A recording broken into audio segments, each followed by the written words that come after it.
Esta empresa no se hace responsable por los comentarios, conceptos y opiniones emitidos por sus conductores, productores e invitados.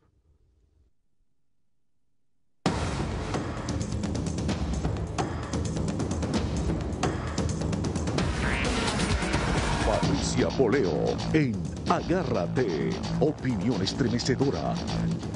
Buenas noches, bienvenidos a Agárrate. Bueno, comienzo por darle las gracias a las diseñadoras de Magas que me han enviado este regalo tan hermoso con esta cadena militar como se está usando. Gracias a las chicas de Magas por ese obsequio. Bueno, hoy Leopoldo López ha suspendido la huelga de hambre, dado que se dio ya la fecha de las elecciones, pero los jóvenes que lo siguieron en esta protesta pacífica pues han decidido continuarla, dado que todavía los presos políticos no han sido liberados. Tenemos ya vía telefónica a José Monsalve. José es uno de los huelguistas del estado de Mérida. Buenas noches, José, ¿cómo estás?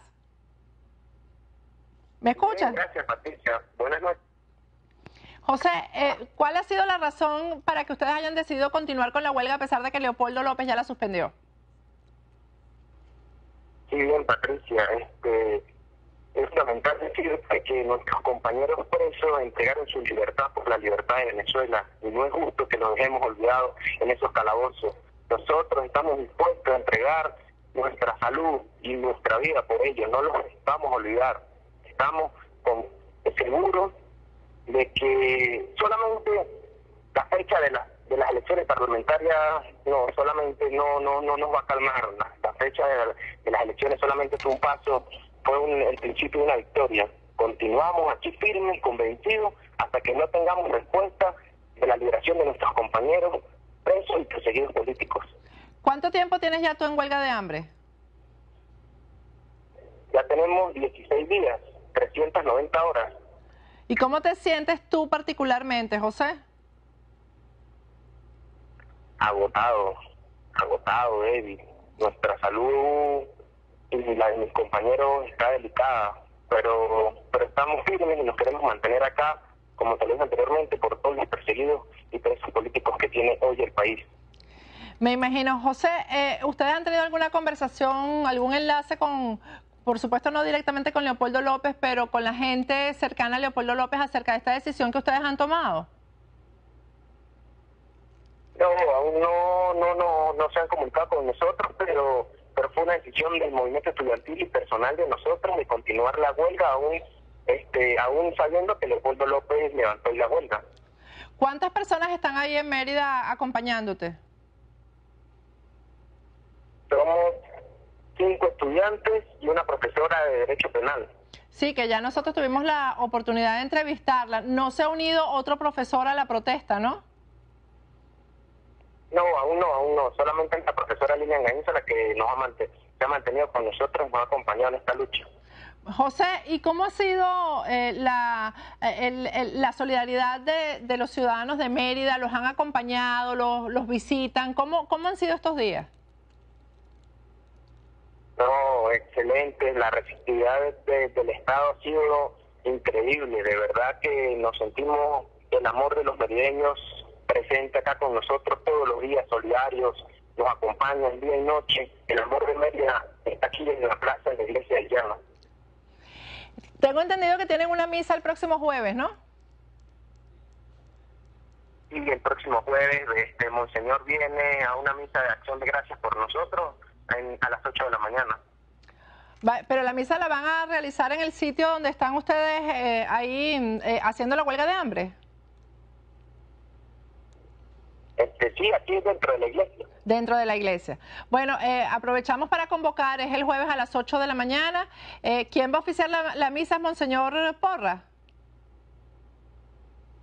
Sí, Monseñor Baltasar. Monseñor Baltasar Porras. Bueno, José. Monseñor Baltasar, a las 8 de la mañana en la iglesia del Llano. No queremos cansarte porque sabemos el estado en el que te encuentras. Bueno, nuestras bendiciones y muchísimas gracias por habernos atendido. Gracias, un abrazo, feliz noche, que descansen. Gracias por apoyar esta lucha. Bueno, ustedes lo escucharon, era uno de los jóvenes que ha decidido continuar la huelga de hambre a pesar de que Leopoldo López lo suspendió. También en Caracas hay un grupo en el PNUD que está decidido a continuar hasta que se liberen a todos los presos políticos. Vamos a ir a un corte, al regreso vamos a conversar con Ezequiel Zamora, el tema que dejamos ayer, lo dejamos suspendido por falta de tiempo acerca de las condiciones electorales en Venezuela. Ya volvemos.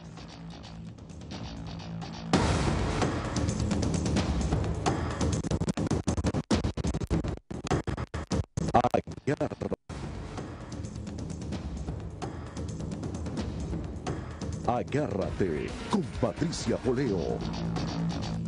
Regresamos con Agárrate y bueno, ayer no pudimos completar la conversación que queríamos tener con Ezequiel Zamora. Él fue directivo del Consejo Nacional Electoral en Venezuela. Buenas noches, Ezequiel, ¿cómo estás? Buenas noches, Patricia, un placer hablar con ustedes.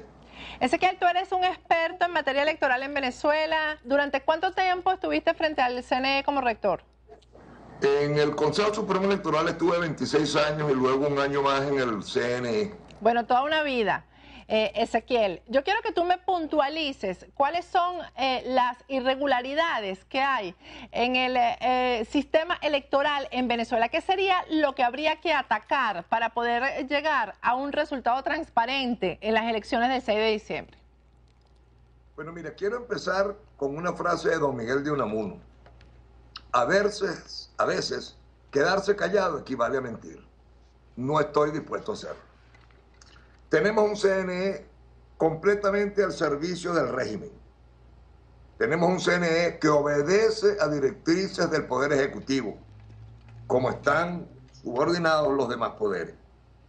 Requisitos para poder tener unas elecciones transparentes son, primero, aparte de algunos otros que se citan con mucha frecuencia, pero hablemos en orden de importancia. Número uno, no podemos aceptar, como está establecido aquí en este periódico, que se eliminen. El CNE eliminará el uso del cuaderno de votación. Recordemos lo siguiente, para 2012, en las elecciones primarias que realizara la oposición, Jorge Rodríguez y Diosdado Cabello, ambos expertos en trampas y en materia electoral, solicitaron al Tribunal Supremo de Justicia que se entregaran los cuadernos de las elecciones primarias de la oposición para demostrar que hubo un fraude. La oposición ya había acordado incinerarlo y así se hizo y estaba ya hecho para cuando el Tribunal Supremo de Justicia, en 2 horas, por cierto, con una celeridad impropia de los organismos en el país, solicitó que se hiciera. Recordemos adicionalmente que en 2013, Enrique Capriles, cuando afirma que él ganó y acepta someterse a un reconteo, señala que entre las cosas que hay que revisar está el cuaderno de votación.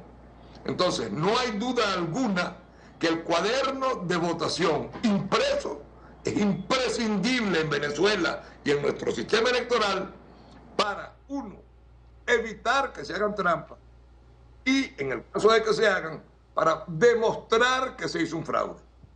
Allí está la primera. Segundo, en las pasadas elecciones de 2010 para Parlamento, el CNE cometió con el descuido de la oposición, el CNE cambió los circuitos electorales. Y quiero decir descuido pensando en que no hubo un acuerdo entre ellos. Pero se cambiaron los circuitos electorales y vimos cómo la oposición, la suma de los factores opositores obtienen el 52.2% de los votos, 67 diputados. Los factores favorables al oficialismo alcanzan 46.6% de los votos y logran 98 diputados, es decir, 31 diputados más. Esto quiere decir que el cambio de los circuitos electorales debe ser un punto de honor electoral. No debe aceptarse. Como hemos venido haciendo un grupo de opositores, mucha bulla en torno a lo que se refiere al circuito electoral, los señores aprendieron y cambiaron. ¿Qué hacen ahorita? Y no debemos tolerarlo. Se bajó el número de electores en algunos circuitos para colocar, en algunos circuitos donde la oposición es fuerte, tradicionalmente, para colocarlos en circuitos, los diputados, en circuitos donde son favorables al gobierno. Por ejemplo, para ustedes los venezolanos que están oyendo esto, Chacao, Baruta, Atillo, bajaron 116.000 electores y perdemos un diputado que se le suma a Charallave, sector eminentemente chavista, y el alegato del CNE y del INE, ambos en combinación. El INE es el Instituto Nacional de Estadística. El alegato que ellos dan es que se mudaron por la Misión Vivienda. La Misión Vivienda no ha construido 116.000 viviendas en Venezuela en 16 años. Entonces, esta es otra mentira más. Y la MUD no puede aceptar jugar con desventaja. Aclaro, no estoy haciendo un llamado a la abstención. No acepto, se me llame abstencionista. Creo que debemos ir a votar. Pero si no vamos a votar con condiciones, estamos compitiendo con las manos atadas a la espalda y sin posibilidad alguna de ganar. Que esto quede claro. Ezequiel, pero hay tiempo de aquí al 6 de diciembre de resolver esas irregularidades en el sistema electoral. Sí, la MUD se aprieta los calzones, se embragueta y pone en 3 y 2 al Poder Electoral, hay tiempo de hacer esas correcciones. No puede Venezuela hacerse unos comicios electorales escondidos, trayendo solamente como acompañante a una observación electoral de países que dependen del presupuesto nacional. Hay que invitar a la Unión Europea, hay que invitar a la OEA, hay que invitar a la ONU. Cuando un ente electoral se niega a recibir en el país a organismos electorales competentes para conocer de fraudes electorales, es porque está planteando hacer. Esa es mi opinión. La Mesa de la Unidad Democrática te ha llamado para que los asesores o algo, porque tú eres un experto en esta materia definitivamente. Mira, ni me ha llamado, creo que estoy muy dispuesto a hacerlo. Quiero señalar que en fecha reciente, un grupo de técnicos electorales presentamos una carta privada a la MUD donde señalábamos las irregularidades que deben atacarse para tener alguna oportunidad de ganar. La MUD no ha contestado esa carta y no la pasamos en privado porque se acercaban las elecciones primarias de la oposición. Vamos a darle algo de tiempo más para que contesten. Caso contrario, haremos un foro público donde van a ser invitados y si no acuden, Venezuela sabrá que somos nosotros quienes tenemos la razón y que ese sector de la MUD que no quiere acudir está en conciliábulo con el gobierno que actualmente reina en Venezuela. Quiero señalar algo. Estoy convencido de que solo con la verdad se beneficia la democracia. Claro. Para mí, el callar las irregularidades que ocurren bajo el ejercicio de este CNE no es ninguna opción democrática. Y no lo acepto y jamás callarán mi voz. Sí, porque la teoría es que no hay que decir estas cosas para que la gente no se frustre y salga a votar, pero estas cosas hay que decirlas definitivamente porque son las que surgen después del resultado que siempre es frustrante, ¿no? Mira, Patricia, eso es un grave error. Venezuela en los 60, cuando este comunismo, este pseudo comunismo que gobierna ahora, en los 60 había un comunismo de verdad que ponía bombas en los centros de votación y la gente iba a votar. Oía la bomba, corría y regresaba a votar. Yo creo que no podemos subestimar al pensamiento de los electores. Yo creo que es una gran mentira y es razonar por el absurdo. Pensar que si se le dice la verdad al pueblo, el pueblo no va a ir a votar. Denunciar las irregularidades y los riesgos del proceso electoral no significan no significan no actuar en él. Por el contrario, significa hacerlo a sabiendas que se trata de una prueba más difícil y de que tenemos que acudir con toda la desconfianza en los organismos electorales. Solo hablándole con la verdad al pueblo tendremos una oportunidad de ganar en verdad. Bueno, Ezequiel, muchísimas gracias. Nosotros este mensaje, además, vamos a estar todo el tiempo difundiéndolo en las redes sociales y públicamente, porque eso es bien importante. No es abstencionista el que quiere que se diga la verdad sobre lo que ocurre dentro del sistema electoral. Muchísimas gracias, Ezequiel. Algo, Patricia, y perdóname. Sí. Sí llamo a votar, pero igualmente exijo, no llamo, exijo a la MUD que defienda y pida las condiciones que están establecidas en la Constitución y en las leyes de Venezuela. Solo así lograremos salir de este gobierno que tiene destrozado al país. Así es, muchísimas gracias, Ezequiel Zamora, gracias. Gracias a ti, Patricia. Un verdadero experto electoral, ustedes lo acaban de escuchar. Vamos a ir a un corte, al regreso, vámonos para Ecuador. En Ecuador se va a armar cuando nosotros divulguemos la verdad de lo que ocurrió con el crimen del general de la Fuerza Aérea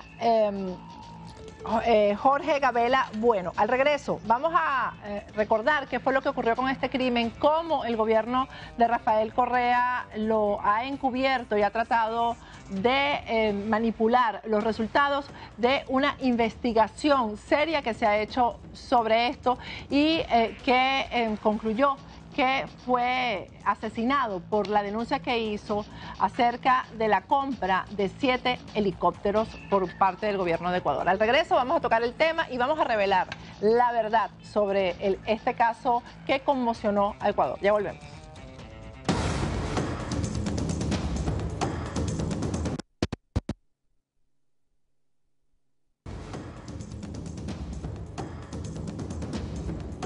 Agárrate con Patricia Poleo. Regresamos con Agárrate. Tal como lo anuncié en mi cuenta de Twitter, las investigaciones acerca de uno de los casos de asesinato más sonados en el Ecuador podría dar un vuelco a partir de la revelación que haremos hoy en este programa. Hoy en Agárrate vamos a mostrar documentos que revelan la verdad sobre el asesinato del comandante o excomandante general de la Fuerza Aérea Ecuatoriana, Jorge Gabela Bueno. El caso del general Jorge Gabela Bueno fue conocido porque después de denunciar o de oponerse a la compra de 7 helicópteros DRUF en Ecuador, pues fue asesinado en su casa y esto se trató como un crimen de delincuencia común. Recordemos que el general Gabela fue asesinado después de denunciar irregularidades en la compra de una flota de helicópteros DRUF para la Fuerza Aérea. 4 de los 7 helicópteros se accidentaron. Los documentos que tenemos en nuestro poder y que mostraremos en este programa demostrarán que el asesinato del general Gabela está vinculado a sus actividades laborales dentro de la Fuerza Aérea y no como se ha querido hacer creer que fue crimen común. Pero antes de mostrarles estos documentos que se refieren al informe parcial del asesinato, vamos a conocer un poco para la audiencia que no es ecuatoriana acerca de quién era este oficial de la Fuerza Aérea Ecuatoriana. Jorge Gabela Bueno, padre de 3 hijos que son Jorge, Sofía y Anaís, casado con Patricia Ochoa, sostuvieron un matrimonio de 26 años. Jorge Gabela siempre fue uno de los más destacados de su clase durante su vida de estudios, lo cual sucedió también durante su carrera militar, llegando a obtener por 3 ocasiones el reconocimiento de Top Gun, la más alta distinción que puede recibir un piloto de la Fuerza Aérea y que significa mejor piloto de combate. Llegó al rango de general y fue nombrado comandante general de la Fuerza Aérea Ecuatoriana. Ya en su condición de general retirado, se opuso a la compra de una flota de helicópteros DRUF para la Fuerza Aérea, ya que a criterio del general Gabela, estos no reunían los requisitos técnicos que exigían las actividades militares que debían desarrollar. El general Gabela no estaba equivocado. Los hechos confirmaron que tenía la razón. 4 de los 7 helicópteros se accidentaron en menos de 5 años. El primer accidente fue el 27 de octubre del año 2009 durante el vuelo inaugural que se desarrollaba mediante un acto público. Vamos a ver el video de ese primer accidente.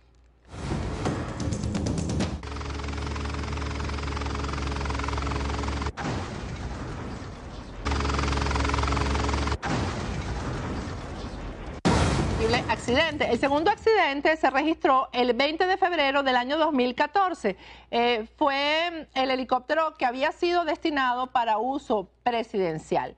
3 de los 4 ocupantes fallecieron y Rafael Correa, el presidente de Ecuador, tuvo la suerte de no ir en ese momento en el helicóptero. Ahí tienen ustedes algunas de las informaciones que surgieron a raíz del hecho. El tercer helicóptero cayó el 13 de enero del año 2015, de este año. Fue durante el vuelo de rutina en el cantón Chongón, cerca de la ciudad de Guayaquil.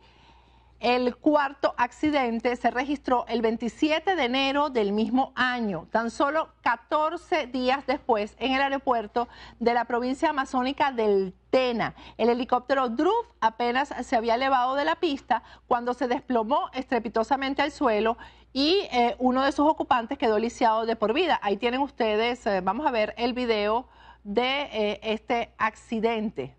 Ahí tienen ustedes el video. Apenas despegó, cayó a tierra y uno de sus ocupantes quedó lisiado de por vida. Después de estos 4 accidentes, la flota entera de los 7 helicópteros fue declarada inservible. Después de que hubo muertos y heridos, fue declarada inservible.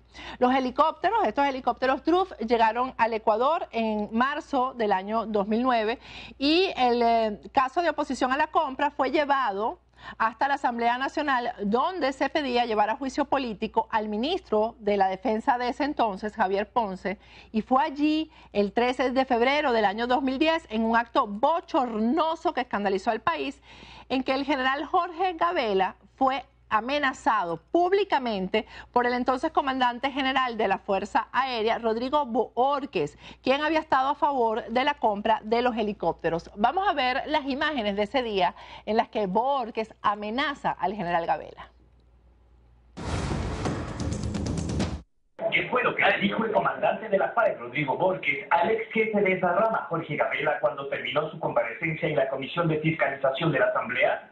Ya vamos a ver lo que te pasa, no puedo decir la otra palabra. Ya vamos a ver lo que te pasa, no puedo decir la otra palabra. El general Bohórquez te va amenazando y va diciendo ya vas a ver lo que te pasa. Bueno, y otro hecho que alarmó al Ecuador fue cuando salió a la luz pública una grabación de una conversación entre el general Gabela y el coronel Roberto Vargas, que era el jefe de inteligencia del Comando de Operaciones de la Fuerza Aérea Ecuatoriana. En esa conversación, Gabela increpa a Vargas por el seguimiento ilegal que éste le estaba realizando por orden del general Alonso Espinosa Romero. Vamos a ver el contenido de esa conversación. ¿Aló? Permiso, mi general. Buenas tardes. Coronel Roberto Vargas, mi general. ¿Qué dices, Vargas? ¿Cómo estás? ¿Cómo has pasado? Muy bien, mi general. Ordene usted el devolviéndole su llamada, mi general. Sí, Vargas, te agradezco que me devuelvas la llamada, ¿verdad? Yo quería hablar contigo por lo siguiente. Yo sé de la disposición que hay de parte del general Espinosa. ¿Sí? Para que me estén siguiendo. Entonces, verás, en primer lugar te voy a decir algunas cosas. Yo te conozco a ti, cómo eres, cómo actúas y tú también sabes cómo soy yo, ¿verdad? Sí, mi general. Ya, ok. Entonces, verás. Yo te voy a llamar a ti a una confesión judicial después, para que digas exactamente la verdad de la disposición que te han dado. Lo que estás haciendo en esa disposición es ilegal. Así que yo te recomiendo que le pidas por escrito. Si algo me pasa a mí, si me asalta un choro o cualquier situación, los culpables son ustedes. Ustedes son los culpables de lo que me pueda pasar a mí. ¿Sí? O a mis hijos. Así me choque a alguien, cualquier cosa. Así que si me van a seguir, me siguen a un paso, como guardaespaldas. Y si tú quieres protegerte, dile a ese sinvergüenza que tienes como jefe que te dé por escrito esa orden, porque es ilegal. ¿Sí? Y yo, como no tengo rabo de paja, yo te puedo llevar a cualquier lado que me voy, yo me voy, porque me muevo. O mis hijos. Porque la gente que trabaja contigo es leal a la fuerza. Tratamos de ser a la institución, así es. Y se conoce como el general Espinosa. Y si te dio una orden ilegal, y tú tienes que cumplir, entonces tú protégeme, que te den por escrito. ¿Ok? Sí, mi general, le agradezco su comentario. Así que no se dejen utilizar. Tú ya eres un coronel y dile, deme por escrito porque lo que está haciendo es ilegal. Y si te dan por escrito, entonces cumple. Escucharon ustedes cómo el general Gabela le reclama a este comandante de inteligencia el seguimiento del cual estaba siendo objeto. Y se lo reclama de una forma bien valiente y de frente, además. 10 meses después, el 19 de diciembre del año 2010, el general Jorge Gabela sufrió un atentado dentro de su domicilio y después le dieron un tiro y después de haber permanecido 10 días en cuidados intensivos, falleció el 29 de diciembre, el 29 de ese mismo mes que sufrió el atentado. Los delincuentes aprovecharon el momento en que la hija del general Gabela estaba regresando a su hogar y la empujaron, entraron detrás de ella y le dieron un tiro al general y no hubo absolutamente ningún robo en la vivienda. Vamos a ver la reseña de ese momento de los medios ecuatorianos. Una vida íntegra. Ha sido 3 veces Top Gun.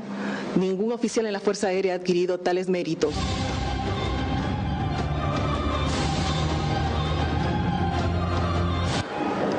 Esta mañana falleció el excomandante de la FAE, Jorge Gabela, víctima de un ataque con arma de fuego en su domicilio el 19 de diciembre. A María Cecilia Largacha le preguntamos enseguida, quien está en el Hospital Luis Bernaza, qué dice el parte médico sobre la muerte del general. María Cecilia. Hola María Isabel, sí, ¿qué tal? Buenas tardes. Cuando son exactamente la 1 de la tarde con 2 minutos estamos en capacidad de confirmar lo que ustedes acaban de decir, la muerte del general Jorge Fernando Gabela Bueno, de 56 años, exactamente 10 días después de que sufriera un atentado en la puerta de su propio domicilio. Estaba asilado aquí en el Hospital Luis Bernaza de Guayaquil y tú me preguntabas exactamente qué dice el parte. Bueno, pues es muy escueto, lo que dice es informar que el día de hoy el paciente Gabela, mientras era sometido a un procedimiento quirúrgico, falleció. Esto ocurrió a las 10 de la mañana. Eso es todo lo que dice el comunicado. Nosotros podemos informar además que el comandante Gabela había sido sometido a 2 operaciones quirúrgicas previas para tratar de reconstruir su dañada columna vertebral, que resultó seriamente afectada por el impacto de una bala. Bien, esa fue la reseña de uno de los medios ecuatorianos. A partir de ahí, Patricia Ochoa, la esposa del general Gabela, comenzó una cruzada para exigirle al Estado ecuatoriano que se esclarecieran los hechos, pero apegado a la verdad. La presión de la esposa del general Gabela dio resultados en el sentido de que Rafael Correa, presidente de Ecuador, se vio obligado a ordenar, y lo hizo por decreto, el 7 de octubre del 2012, a firmar un decreto para conformar un comité interinstitucional que investigara y esclareciera el caso. Para esto se realizó un concurso público, es decir, una empresa privada era la que iba a hacer, o era la que estaba llamada a hacer la investigación, y después de este concurso público se le otorgó el caso, la consulta experta a la empresa Forensic Consultoría, que está encabezada por el perito Roberto Mesa, que es de nacionalidad argentina y que reside en Brasil. Esta empresa fue la encargada de hacer la investigación. Repetimos, no se trata de un organismo político, se trata de una empresa privada especialista en experticia forense, la que se encargó de la investigación. 2 años y 4 meses después, el 3 de febrero de este año, del año 2015, la ministra de Justicia de Ecuador, Ledy Zúñiga, que además era miembro de esta comisión que decretó Correa, dio a conocer el informe, parte del informe pericial, y le informó al país que el caso del asesinato del general Jorge Gabela se había tratado de un hecho de delincuencia común. A pesar de que la prensa, por supuesto, le exigió copia del informe forense, el informe de la experticia que se había realizado, la ministra se negó rotundamente a entregarlo y solamente de palabra informó que el resultado había sido que el general Gabela había sido asesinado por delincuentes comunes, que no había ningún trasfondo detrás de este crimen. Vamos a ver el video en el que la ministra anuncia el supuesto resultado de las experticias. El crimen del general Gabela está no relacionado con las denuncias públicas en relación a la adquisición de los helicópteros DRUF. El robo a Sofía Gabela tuvo como consecuencia la muerte del general Jorge Gabela Bueno, siendo este el verdadero móvil del crimen. Bien, ¿qué es lo que vamos a revelar aquí? Vamos a revelar parte del informe, o vamos a decir la conclusión del informe. La verdadera conclusión que el gobierno ecuatoriano no quiso entregarle a los medios porque es totalmente diferente a lo que la ministra de Justicia informó en ese video que ustedes acaban de ver, que le informó al país. Este caso que conmocionó y conmovió a Ecuador, pues volvió a tener, digamos, resonancia cuando se da este resultado en febrero de este año, porque nadie en el país creyó en ese resultado, nadie en Ecuador, porque era obvio que después de las amenazas y después de la posición firme que había mantenido el general Gabela con respecto a la compra de estos 7 helicópteros, pues esa había sido la razón por la cual había sido asesinado. Vamos a ver el informe que tenemos en nuestras manos. Pónmelo en pantalla, aunque se ve un poco, sé que se ve un poco desenfocado, pero ahí lo tienen ustedes, yo lo tengo en mis manos. Fíjense, en los recibidos que tenemos en nuestras manos, el texto en la página 3 dice lo siguiente: hay 3 productos recibidos. El primero, el consultor presenta el plan de trabajo y el cronograma objeto de la presente consultoría. El segundo producto, informe motivado que determine el móvil del crimen, confirmando o descartando que el mismo obedece a un acto de delincuencia común, y las conclusiones respecto de las denuncias realizadas por la señora Patricia Ochoa. Dicho informe deberá contar con las pruebas que lo sustente. El producto 3, ejecutada, y esta es la parte más importante, ejecutada, que ha sido la primera etapa y confirmada de manera objetiva y aprobada por el administrador del contrato, que el acto criminal dice relación con un acto ajeno a delincuencia común, sino más bien encuentra mérito en hechos relacionados con la actividad laboral del general Jorge Gabela Bueno. Se emitirá un informe motivado y sustentado con recaudos probatorios que permita determinar a los presuntos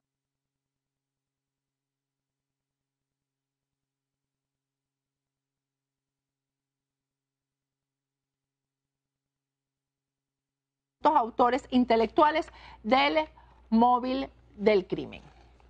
Es decir, la conclusión es que el crimen, que el asesinato del general Gabela tuvo como punto de motivación su trabajo, es decir, lo que él venía haciendo con respecto a estos 7 helicópteros que fueron comprados por el gobierno de Rafael Correa. Con esto en las manos, quiero darle la bienvenida a Fernando Balda. Ustedes ya, la audiencia que es consecuente de este programa, conoce a Fernando Balda. Él es el director nacional de operaciones políticas del Partido Sociedad Patriótica de Ecuador, fue asambleísta nacional en Ecuador y preso político de Rafael Correa. Buenas noches, Fernando, ¿cómo estás? Buenas noches, Patricia. Muchísimas gracias por la invitación para analizar este importantísimo caso que, como tú lo has dicho, ya en su momento conmocionó al país y que hasta el día de hoy mantiene una gran interrogante. ¿Quién mató al general Gabela? Fernando, vamos a irnos a un corte y al regreso quiero que me desarrolles. Primero, ¿cómo sabemos que este informe es cierto, el que yo he leído en este momento, y que echa por tierra la complicidad del gobierno de Rafael Correa en el crimen?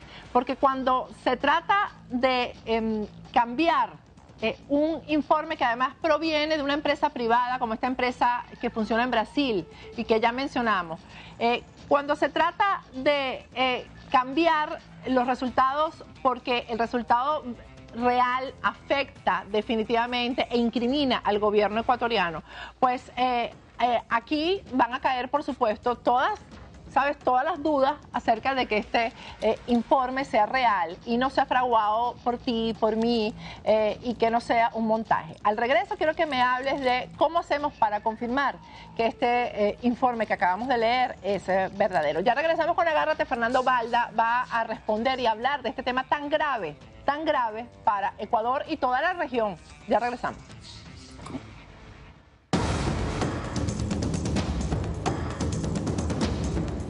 Agárrate con Patricia Poleo.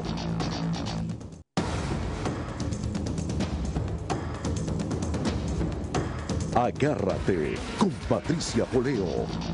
Regresamos con Agárrate. Ustedes escucharon en el segmento anterior toda la historia del caso de este general ecuatoriano, Jorge Gabela Bueno, que fue asesinado y cuya motivación del crimen ha sido manipulada por la propia ministra de Justicia del gobierno de Rafael Correa. Con un documento en la mano que ha sido el resultado del peritaje hecho por una empresa que tiene sede en Brasil, hemos hecho esta denuncia formalmente. Tenemos vía Skype a Fernando Balda, ecuatoriano, que ya ustedes conocen quienes son asiduos a este programa. Opositor del gobierno de Rafael Correa, por supuesto, fue preso político de Rafael Correa. Fernando, ¿cómo se puede determinar que este documento no es falso, no es un montaje? Bueno, Patricia, he escuchado detenidamente la reseña cronológica que has hecho del caso del asesinato del general Gabela, y antes de contestar tu pregunta quisiera que me permitas hacer unas cuantas observaciones sobre algunos de los puntos que has mencionado.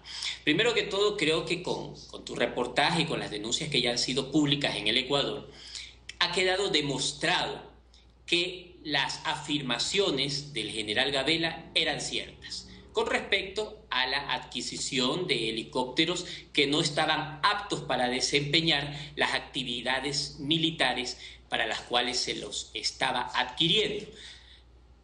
Está pues clarísimo que si 4 de 7 helicópteros se han estrellado causando víctimas mortales, heridos, evidentemente la compra fue mala. Es decir, el general Jorge Gabela tenía la razón. Punto 1. Segundo, con respecto a los previos del asesinato del general, debe tomarse muy en cuenta que previo al crimen hubieron 2 hechos bochornosos y escandalosos para el Ecuador. Un general en servicio, que en ese entonces era el comandante general de la Fuerza Aérea, amenaza públicamente al general Gabela por hacer esta denuncia. Y en la Casa de la Democracia, dentro de la Asamblea, dentro de nuestro legislativo, se atreve ante los medios de comunicación a decirle: ya vas a ver lo que te va a pasar, hijo de tal. Yo creo que el país no debe de olvidar estos hechos. ¿Dónde está ese general ahora, Fernando? Ese general que lo amenazó, ¿dónde está? Tengo entendido, hasta la última vez que supe, que ahora presta servicio de manera particular para una aerolínea que es la aerolínea del Estado, que es la aerolínea TAME. ¿Sí? Es lo que yo sé, a dónde desempeña servicios en este momento el general que realizó la amenaza en la asamblea al general Gabela. Luego de esta situación de amenaza pública, notoria, se da un segundo caso. El general Gabela recibe la llamada del coronel Roberto Vargas, ese entonces jefe de la inteligencia del Comando de Operaciones de la FAE, de la Fuerza Aérea Ecuatoriana. Y el coronel Vargas le dice y el general Gabela increpa de manera fuerte, reiterativa al coronel Vargas, y lo que se colige, lo que se escucha en la grabación es que el coronel Vargas le dice: sí, mi general, así es, mi general, sí, mi general. Luego, y para que contrastar esta información, Patricia, para que no parezca parcializado, mostrar esta grabación, quiero comentarte que en lo posterior, este coronel Roberto Vargas envió una carta a los medios de comunicación en donde él informaba que no había contradicho al general Gabela en esa conversación, porque el general Gabela ostentaba un rango jerárquico superior dentro de la Fuerza Aérea y él, por respeto a ese rango, se dejó increpar y acusar, ojo, acusar de un acto punible como lo es un seguimiento ilegal a un ciudadano y su familia. Bueno, pero es que acaso por sumisión uno va a dejar acusarse de una eso no existe en ninguna parte. Definitivamente eso no existe, Patricia. Claro. O sea que porque yo trabajo en una empresa o en una institución y viene un superior mío y me dice, tú estás cometiendo un delito, yo me voy a dejar acusar de un delito por el que puedo ir a la cárcel sin rebatirlo, sin discutir, sin aclarar. Peor si existe pues una situación de amistad que ellos habían estado durante muchos años. Y óigame bien, Patricia, pueblo ecuatoriano, el mundo. No se trataba de un ciudadano común al que se estaba increpando. Se estaba increpando a un coronel de las fuerzas militares del Ecuador. Es decir, no es ningún ignorante el coronel Vargas, no es ningún caído de la hamaca nacido antes de ayer. ¿Por qué el coronel Vargas no hizo ese pronunciamiento cuando el general Gabela todavía estaba vivo?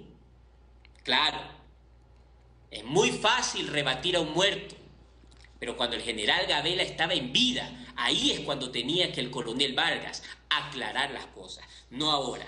Ese es mi juicio de valor, Patricia, que con mucho respeto a todos los implicados en este caso, yo quiero hacer antes de pasar ya al tema de fondo que ha motivado esta entrevista, que he aceptado y que te agradezco, porque como todos saben, he sido siempre un defensor de los derechos humanos y un denunciante de los casos de los crímenes de Estado del gobierno de Rafael Correa. Sí, porque si esto está siendo encubierto por Rafael Correa, porque la ministra de Justicia obedece órdenes de Rafael Correa, que es la que da el informe falso, pues esto se convierte en un crimen de Estado automáticamente, Fernando. Bueno, lo que dijo la ministra de Justicia fue clarísimo. Ella lo que quiso es echarle tierra a la muerte del general Gabela y dijo que había sido un caso de delincuencia común y que no tenía nada que ver sus denuncias ni su actividad laboral. Pero hay algo aquí que muchos no saben.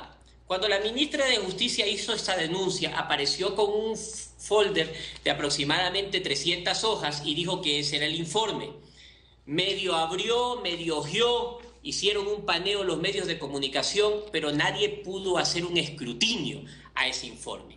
De hecho, hasta el día de hoy, el informe permanece con carácter de reservado, es decir, con carácter de secreto. No ha sido revelado a la ciudadanía, a pesar de tratarse de un documento que contiene hechos de interés público. Ahora, Fernando, pero si es falso lo que ella declaró a la prensa, ¿por qué la empresa, que es una empresa privada que funciona en Brasil, por qué no ha dado una respuesta a esto? ¿Por qué no ha reaccionado? Porque si ese no fue el resultado del peritaje, ¿por qué los peritos no han dicho la verdad hasta este momento?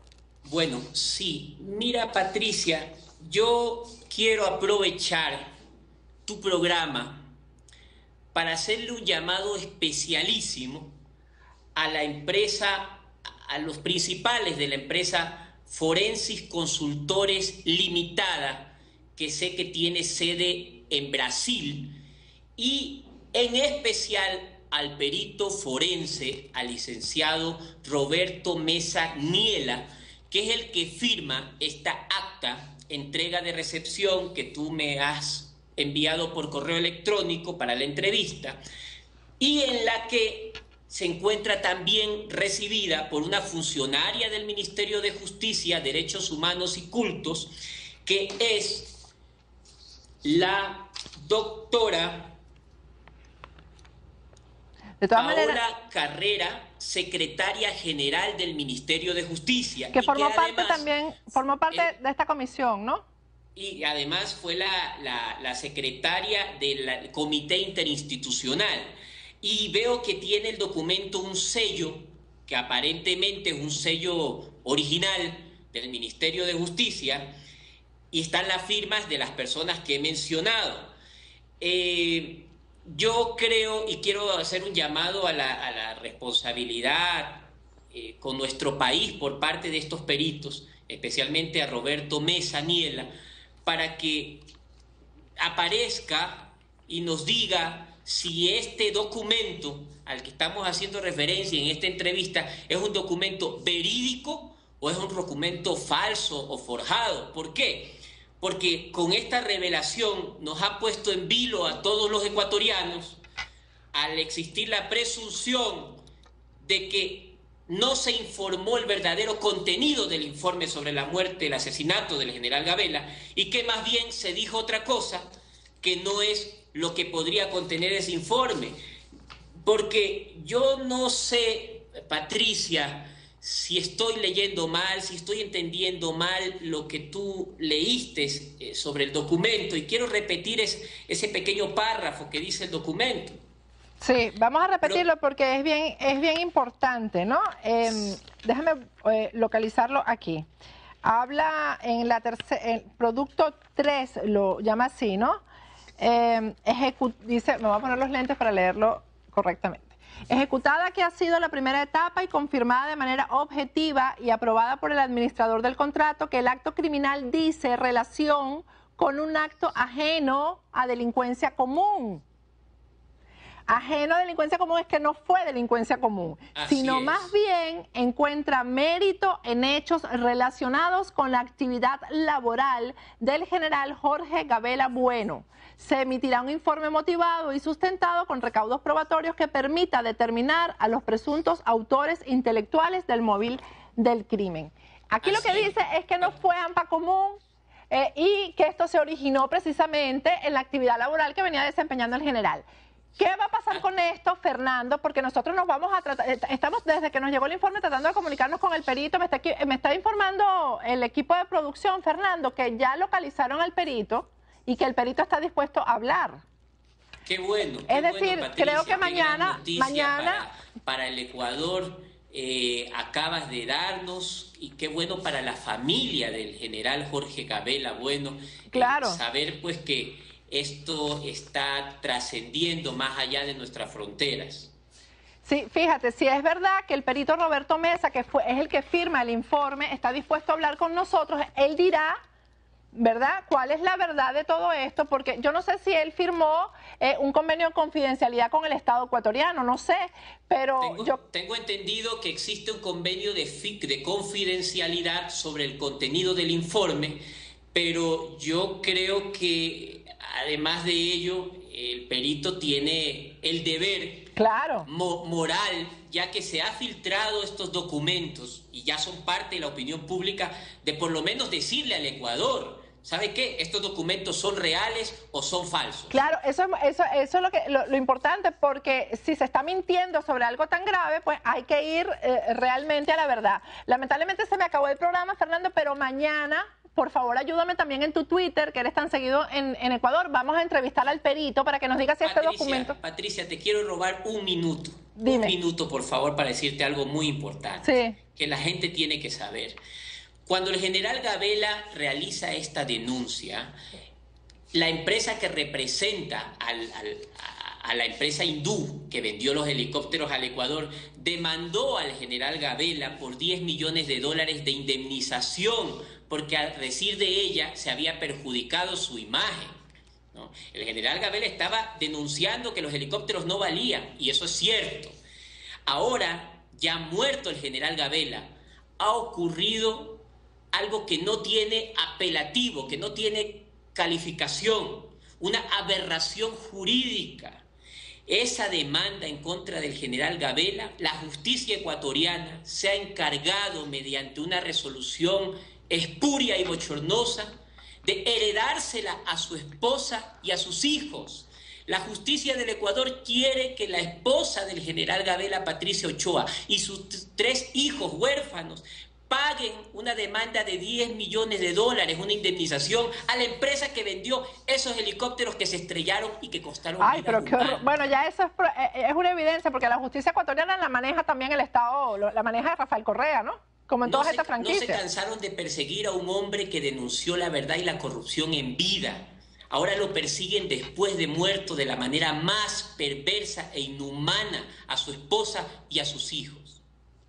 Bueno, Fernando, nosotros vamos a continuar con este tema mañana, porque no solamente es importante para Ecuador, sino para toda la región, que se sepa lo que está pasando ahí. Y mañana también vamos a tratar de contactar a Patricia Ochoa, la viuda del general. Muchísimas gracias, Fernando, por habernos acompañado el día de hoy. Muchas gracias a ti, Patricia. Un fuerte abrazo. Bueno, me despido esta mañana pendientes porque mañana vamos a tratar de tener al perito para que confirme que este informe que señala directamente a Rafael Correa de haber encubierto este crimen es cierto y no es un montaje. Ya, hasta mañana. Mañana los vamos a tener aquí.